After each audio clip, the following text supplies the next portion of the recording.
नमस्ते दोस्तों, कैसे हैं आप सब। आपका मेरे चैनल पर बहुत बहुत स्वागत है।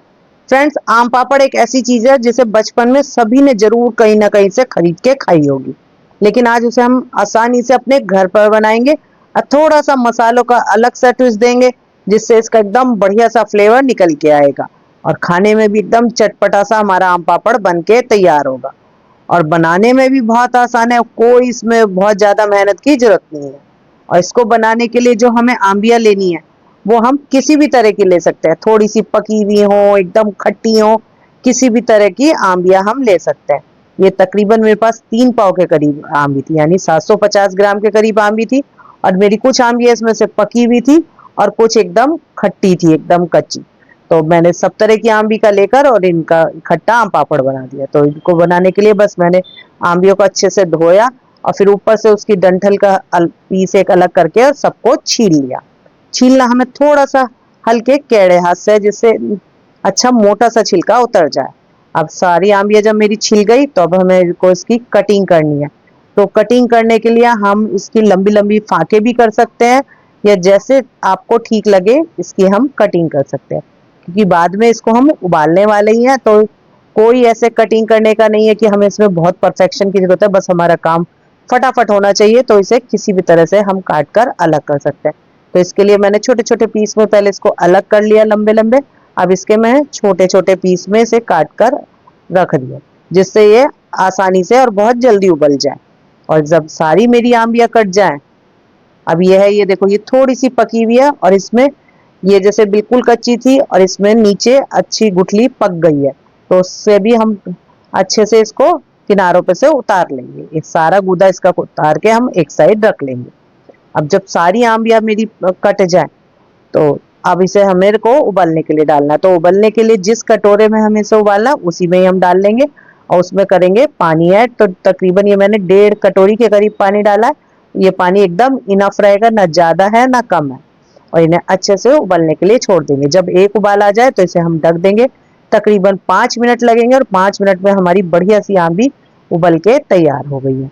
अब इसे हमें या तो हम मिक्सी में चला सकते हैं या इसको छान सकते हैं। एकदम सॉफ्ट हो गई है तो हम इसे डायरेक्ट ही छान लेंगे, क्योंकि मिक्सी में चलाने के बाद भी एक बार इसे हमें छानना जरूर पड़ेगा, क्योंकि जो हमारी एकदम वो कच्ची वाली आंबी थी उसमें एक सफेद सा छिलका होता है, वो भी अभी इसी गूदे के अंदर ही है। तो उसे हमें निकाल के अलग करना है, क्योंकि जब हम आम पापड़ सुखाएंगे और वो गूदा पकता नहीं है पूरी तरह, तो वो मुंह में आता है तो वो अच्छा नहीं लगता है। और इस तरह से छानने से एकदम हमारी आंबियां स्मूथ भी होती जा रही है, हमारा आम पापड़ एकदम स्मूथ वाला बनेगा। तो हमें पीसने की भी जरूरत नहीं है, क्योंकि आंबी एकदम सॉफ्ट है तो ये स्मूथ भी होती जा रही है। अब इसमें हमें मीठा मिलाना है, तो मैंने इसमें आधा कप चीनी मिलाई है। आप इसमें गुड़ भी मिला सकते हैं, आधा चीनी आधा गुड़, मिश्री भी डाल सकते हैं, किसी भी तरह का जो आपको मीठा पसंद हो वो डाल लें। अब इसमें आधा चम्मच मैंने सफेद नमक डाला है और आधा ही चम्मच डाला है मैंने काला नमक। नमक हमें बहुत कम डालना है, क्योंकि सूखने के बाद नमक ज्यादा हो जाएगा, तो हमें सूखने के हिसाब से डालना है। आपके हिसाब से नमक नहीं डालना, हमें डालना है सूखने के हिसाब से। आधा चम्मच इसमें मैंने चिली फ्लेक्स डाला है। अब इसे पकाना है। आप इस जगह यहाँ पर हल्का सा ग्रीन कलर भी ऐड कर सकते हैं, लेकिन मैं कलर नहीं ऐड करूंगी, क्योंकि बच्चों को ही खाना है। बच्चे वैसे भी इतना अनहेल्दी खाते हैं बाजार का, तो घर में जो बना रहे हैं उसे प्रॉपर हेल्दी बनाना है। तो इसलिए मैं कोई भी इसमें कलर ऐड नहीं करूंगी। आप देखो, पकते पकते ये काफी गाढ़ा सा होने लगा और इसमें मोटे मोटे से बुलबुले आने लगे। इस तरह टाइम हमें अपने हाथ को संभाल के इसको चलाना है। और देखना है आप, ये गाढ़ा काफी हो गया। जब मैं स्पैचुला से उठा रही हूँ तो ये रुक रुक के गिर रहा है, एकदम फ्लो में नहीं गिरना है, बस हमें इसे इतना ही पकाना है। और इसे हटा रही हूँ तो एकदम हमारा नीचे का पैन दिखाई दे रहा है। अब इसे हम हल्का सा ठंडा कर लेंगे। अब इसमें डालेंगे एक अलग मसाला, जो मैं कह रही थी वो है ये हमारा जलजीरा पाउडर। और इससे एकदम चटपटा सा और बहुत बढ़िया खुशबू आएगी। और इस जलजीरा अपने आप में ही बहुत अच्छा चटपटा मसाला है, तो उससे हमारा आम पापड़ बहुत टेस्टी बनता है। इसे बस अच्छे से मिक्स करा। अब इसको हमें सूखने के लिए छोड़ना है। तो छोड़ने के लिए हम या तो किसी पॉलिथीन पे फैला सकते हैं उसे अच्छे से साफ करके, लेकिन उसको उठाना थोड़ा मुश्किल हो जाता है, तो मैं ये प्लेटों में डालूंगी। पहले एक प्लेट में मैंने ऑयल डाला, फिर उसी से दूसरी प्लेट में डाल दिया, जिससे ऑयल बिल्कुल हमें हल्का सा डालना है ना, तो इसलिए दोनों में अब इवन हो गया है। बहुत ज़्यादा ऑयल की ज़रूरत नहीं है, बस इतना सा डालना है कि नीचे से आराम से निकल आए। पूरी तरह ऑयल को फैलाने के बाद अब इसमें हम अपना ये आम पापड़ वाला बैटर डाल देंगे। तो पहले मैंने तकरीबन 1 बड़ा चम्मच डाला। अब इसे हमें किसी चम्मच से नहीं, बस जिस भी कंटेनर में हमें सुखाना है उसे उठाकर ऐसे रोटेट करते रहेंगे तो ये धीरे-धीरे अपने आप ही फैलता रहेगा। इससे ऊपर की जो इसका सरफेस है एकदम स्मूथ बनेगा। अगर हम चम्मच से फैलाते हैं तो थोड़ा ऊंचा-नीचा बन जाता है। अब ये थोड़ा-सा कम रह गया, नहीं फैल रहा है, तो मैं थोड़ा-सा बैटर इसमें और डाल दूँगी और फिर उसी तरह से इसको फैला लूँगी। बस हल्का-सा टेढ़ा करते रहेंगे तो ये अपने आप ही अपनी जगह पर जाता चला जाएगा। और बहुत बारीक भी नहीं इसे हमें फैलाना है क्योंकि सूख कर ये एकदम पतला हो जाएगा। हल्की-सी मोटी-सी लेयर रखनी है। तो बस इसको अब ये देखो कहीं-कहीं से जहाँ से अनइवन है उसे मैं हल्का-सा टैप कर दूँगी तो ये इवन हो जाएगा।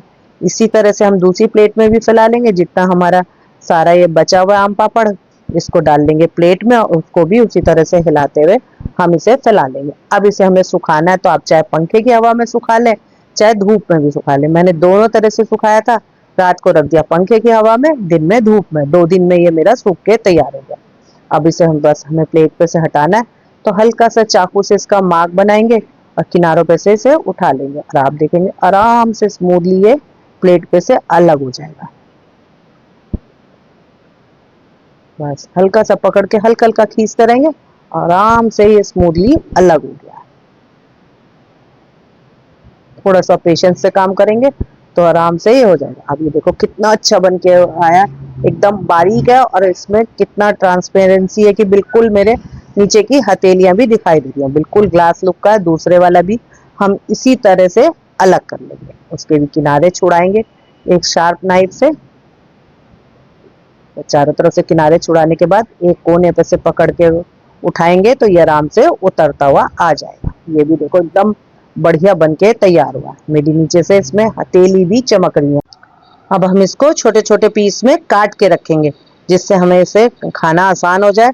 तो इसको बस किसी हार्ड सरफेस पे जैसे मैंने ये चॉपिंग बोर्ड पे बिछा लिया है, बस इसमें से छोटे-छोटे हम इसके पीस काट के अलग कर लेंगे। तो मैंने बीच में से पहले इसके 2 हिस्से करे, फिर इसकी पतली-पतली स्ट्रिप काट ली है। अब आप चाहें तो इस स्ट्रिप को एक दूसरे के ऊपर भी रख सकते हैं या इसको अलग-अलग भी रखे जा सकते हैं। आप चाहें तो इसे किसी सेलोफिन शीट से कवर भी कर सकते हैं। अलग-अलग छोटे-छोटे से पैकेट बन के रखे जा सकते हैं। वो आपका मन है कि कैसे इसको रखना है। इसको हल्का-सा अगर आप चाहें तो नमक मिर्च के मसाले के साथ भी कोट करके रखा जा सकता है, उससे भी ये बहुत टेस्टी लगता है।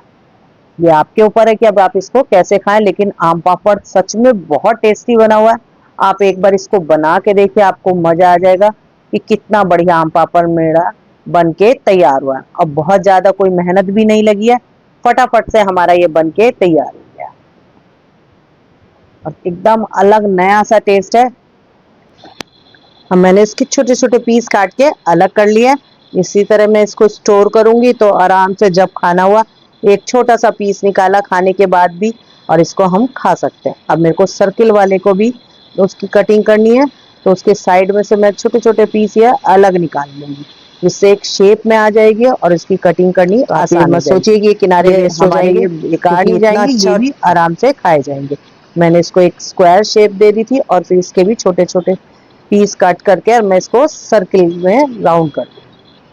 आप इसको इस तरह से भी पैक कर सकते हैं, जैसे आपका मन करे इसको इस तरह से आप पैक कर सकते हैं। बस इसको आराम से रोटेट करते रहेंगे, धीरे धीरे उठा के फोल्ड करते रहेंगे तो ये हमारा ऐसे रोल भी बन के तैयार हो जाएगा। और इस तरह से हमारा सारा आम पापड़ बन के तैयार हो गया और ये आराम से अब मैं इसको इंजॉय करूंगी। वैसे तो बच्चे इसको 2-4 दिन में ही खत्म कर देंगे, जो खाने में भी बहुत टेस्टी है और बनाना भी बहुत आसान है। और आपने घर पे एकदम हाइजीनिकली इसको बनाया तो आपको भी पता है कि आपने कितने सफाई से इसको बना के तैयार करा। अगर आपको मेरी ये वीडियो पसंद आए तो इसे लाइक करें, शेयर करें और इसको मेरे चैनल को सब्सक्राइब करें और बेल आइकन को जरूर प्रेस करें जिससे आपको पता चल सके टाइमली कि मैंने कब कौन सी वीडियो अपलोड करी है। Thank you for